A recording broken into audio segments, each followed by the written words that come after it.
We have seen the experience, we have done the basic analysis of the experience.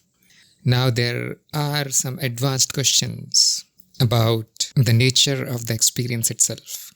In simple words, we can say that experience is that at which the experiencer is looking at, or even in a general language, or even in a common language, we can say that it is that at which I am looking at. So now an obvious question is, what am I looking at? You called it experience, but what is the experience really of? I was told that the objects are illusory, the mental phenomena are illusory, the body is illusory, even the senses that mediate the experience are illusory. What is it that is producing this illusion? If that which is producing the illusion is also illusory, how is it even logically possible that one illusion can produce another illusion? Slowly you will find that the list of your questions, it keeps growing. So the basic analysis probably gave rise to more questions than it answered. It is very simple to assume that there is a substance out there independent of me, and it is real, and I am looking at that substance. I am looking at forms made up of the substance called matter. And this matter is also producing whatever I call as my subjective experience, which is illusion really, because nobody else can see it. Only the matter is real. So the matter combined with energy solves all the questions. There is no illusion to fight with. There is no need to invent processes or entities that are producing the illusion. There is no need to explain the existence of senses, because they must be the part of the illusion, and then now they cannot mediate the illusion. So this is a very simple solution.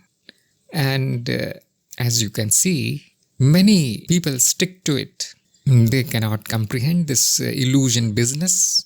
Whose illusion? Who is producing the illusion? What do you mean I am illusion? It can be taken as an insult that you don't exist. It can be taken as a threat. It is simple-mindedness, but we need to go about our lives. We need to take care of our lives, so we allow it.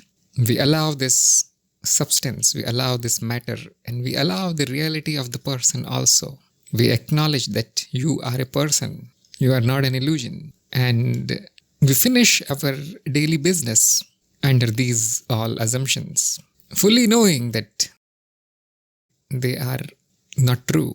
But when the survival pressures are not there and you are not dealing with ordinary people, you can open your mind, the book of the mind, and investigate the experience. Try to see. And the existence is nothingness, non-substantial. How do we know this? That is an important question. It is one thing to claim, simply declare that it is nothingness, non-substantial, and it is totally another thing to see it. Because it looks like that I am seeing a substance. It looks like that my direct experience is telling me the opposite. So let us investigate in the privacy of our study room. There is no threat to survival here. You are comfortable sipping your coffee. The thought that I am the illusion, the thought that this body and things around me are illusions, is not going to do anything. It's not going to cause any harm to you. So we can investigate. So the first question that I ask myself is that, am I experiencing objects, or am I experiencing that which my senses are telling me? This can be formulated more formally. Is the experience of objects, or is the experience of sensations? Sensations being that which is the output of the senses. Immediately you will find that the truth is that the experience is of that which senses are providing us. This can be verified by shutting down the senses. That if there are no senses, there is no experience at all. We are going to talk about senses in a lot more detail in coming episodes. But the senses have a deeper structure. For example, when we are dreaming, there are some senses there. We see things, we hear things, we smell things. Similarly for imagination. There are senses that provide us the information of internal parts of the body, and there are senses that sense the emotions and thoughts also. When I think something which involves language, the experience is that of a faint sound. So we can say that the objects or the world is being sensed by the external senses, and we can say that the mental environment is being sensed by the internal senses. But the senses are always there. In fact, all our memories are nothing but sense data. The information from the senses is stored in the memory. Nothing else is there. Yes, I can have a memory of my thoughts also, or whatever I imagined yesterday also, but that will be in form of sensory data, pictures, sounds, words, emotions, and so on. I can memorize whatever I felt in body, in mind, and that is also sensory data, either the internal senses or the external senses. We can say that there are no internal senses. Whatever there is being perceived directly. Then we can refute this by saying that why is it in the form of the experience that is conveyed by external senses? We can shut down the pain in the body by manipulating the nervous system. Probably emotions are very difficult to understand, but that is also an activity. It is being sensed. So after this kind of introspection, we can arrive at this conclusion that all we experience is that which the senses tell us. We never experience the objects. We never experience people.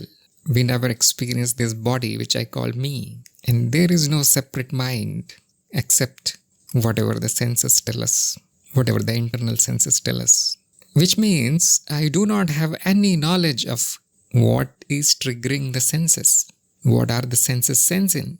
What is it that the senses are sensing? I don't have any knowledge of it. So, when I call this sensory information as substance, as matter, it is only an overlay over the information. It is a concept. Matter is only an idea in the mind. What we are sure of is that there is a structure there. It is not matter.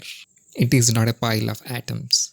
There is repulsion or attraction between structures. What is repulsion? It is a movement. What is attraction? It is also a movement. We can call it, there is a field of energy. There is a specific structure to this energy. These movements are because of the forces. They are all concepts. They are all ideas. What is really perceived is movement, motion. The movement is in a specific direction and obeys specific rules. That is all can be said. The rest is model. The rest is our imagination, the mental overlays over direct observation. What is motion then? It is very simple. There is a change. The change is seen as motion. Okay, then that's all there is then. Something is changing. That is what is picked up by the senses, which are themselves patterns of change. They are simply reacting to the change out there. And that string of information, the string of changes is then perceived. But there is something important here which is involved. It is memory. They are being impressed on a memory. The output of the senses is not going into void. It is being impressed on the memory, which is also a structure. It has a peculiar quality that it retains whatever is impressed on it. It retains the change. It can play back that change exactly, more or less exactly. So the changes arise outside the senses. They pass through the senses and they get impressed on a memory. You will notice very quickly that if there is no memory, there is no experience. So somehow, we need to relate the current string of information with whatever there is in the memory in order to make sense of it. For the experience to be meaningful, it must match up with whatever there is in the memory. If you recall, in the earlier episodes, I called it knowledge. Experience, when structured in the memory, is knowledge. This is our definition of knowledge. So something is known only because it can be stored in the memory. No memory, no knowledge. Nothing is experienced also. Nobody remains to say that I experienced anything if there is no memory. It looks like it is the crucial thing. You can change the senses. You can remove one or the other sense. You can change its format and all. But if the memory is gone, everything is gone. No experience. So we can say that we are not really experiencing the changes that are being conveyed by the senses. We are experiencing a memory. It seems that it is not possible to experience the changes directly unless they are structured like this in the memory, which is also a change.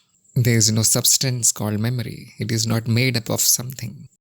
That gives us a hint that whatever is changing out there is also a memory. The senses are also memory. They just process the changes differently. They just format the changes differently. And that which is being experienced is a special memory where these connections are being made, where these relations are being formed.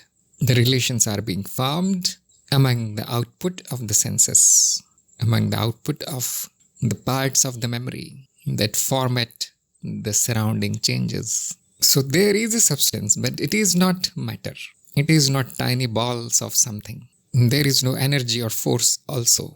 But it seems that there are changes and they come in various forms. What is it that is changing? But if there are changes, something must be changing. So let us investigate if we can find this very subtle, imperceptible substance which is changing. I'm calling it memory, but it must be made up of something. I'm calling it structures, but what are they made up of? If they are changing, what are they changing into? There is something very funny here that if you investigate what is change, you will see that it is a comparison in the memory. The current experience is being compared with something which is stored in the memory. If there is a discrepancy, we say that it changed. Of course, the change must be incremental. I mean, we should be able to identify what changed without it changing so much that it is seen as totally gone, destroyed. The change must be a tiny bit of change only. Otherwise, it is not even seen. So again, we find that we are at the mercy of the memory here. There is no change if there is no memory also, as there will not be any comparison. So it seems it is reverse. It is not that something changed and then it was impressed on the memory and it was compared. It is exactly reverse. The comparison happened and it gives us an illusion of change. We'll never be able to see a change independently of the memory, and therefore we won't be able to establish it.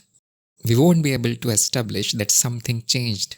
We will always end up with this observation that a comparison was made in the memory. It is a process in the memory, that's all.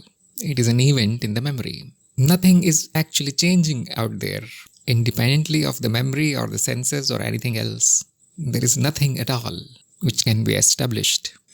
This is very strange, and we have not done the $1 million experiments. We just saw what is in front of us by removing all our conditioning, all the indoctrination, all the old ideas and beliefs. And while we are doing this, we are completely safe here. Nothing disappeared. I did not die. When I say illusion, I mean this. It is not that which you think it is. The word illusion does not mean that nothing is there.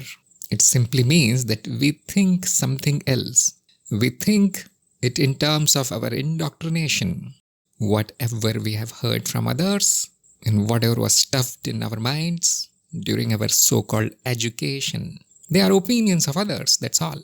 You have never sat down in your study room with your coffee, keeping away all the books and internet, and you have never taken a look, a brutally honest look.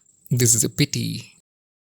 Most of humans are going to spend their lives like this, being a slave of their beliefs, and they will die like this, although it is totally meaningless. Even if you introspect like this, you will find that there is no meaning here. Even if the beliefs are cleared, that which is remains that which is. It does not become something simply because some of the beliefs were destroyed. Now, it will be my suggestion that do this kind of introspection many times till you are totally convinced it's possible that I tricked you. It's possible that there are other options, there are other answers to this question of what am I looking at? Sounds like a very, very innocent question. it is very, very difficult. Not many people are able to do this. It requires going back to the drawing board. It requires wiping off your slate completely. Clean up, empty your cup, see things as they are, go to the depth of the perception, be like a child again. And you must have heard so many such one-liners from great masters. This is what they mean. Drop your conditioning. Observe everything as it is. What do we observe? There are no objects. There is no substance. What seems like motion or change is an illusion. We are left with an experience which is of a memory. And this memory cannot be seen independently of the experiences it is producing. We need to throw it away. It's not there really. You will never find a thing called memory of which we are having experiences. You will never find it. That is how we arrive at the conclusion that it is all an illusion. The experience does not exist. Whatever appears has dependent existence, just waves, just changes which are apparent, not real change. Nothing real is changing. And the nature of the experience thus comes out to be emptiness.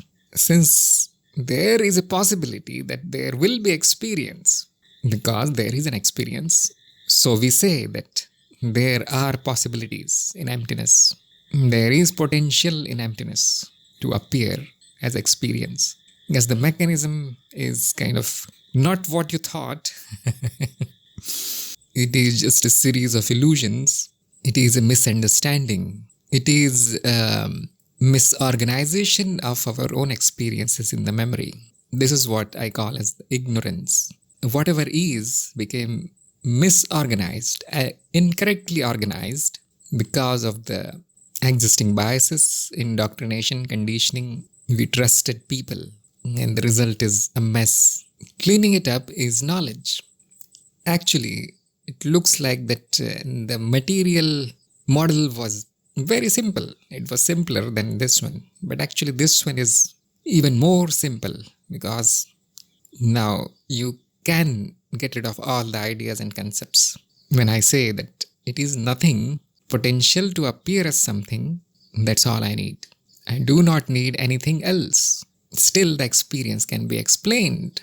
This is more beautiful. This is more elegant. This does not involve a dozen assumptions. And we are still alive. That is the beauty of it. The illusion does not go away when you know that it is there. That is the beauty of it. And that is what we also find annoying. So now these questions should not arise like, wait, there is memory. You told me there is memory. It is a concept. But something is changing. No, we saw that it is just memory, which is a concept. But there is activity in the memory. There is only potential. But there is persistence in the potential. Because the experience repeats. I see the same house, same people, same trees, same world every day. If it is an illusion, it is a very persistent illusion. And that is what memory is. It persists for a while.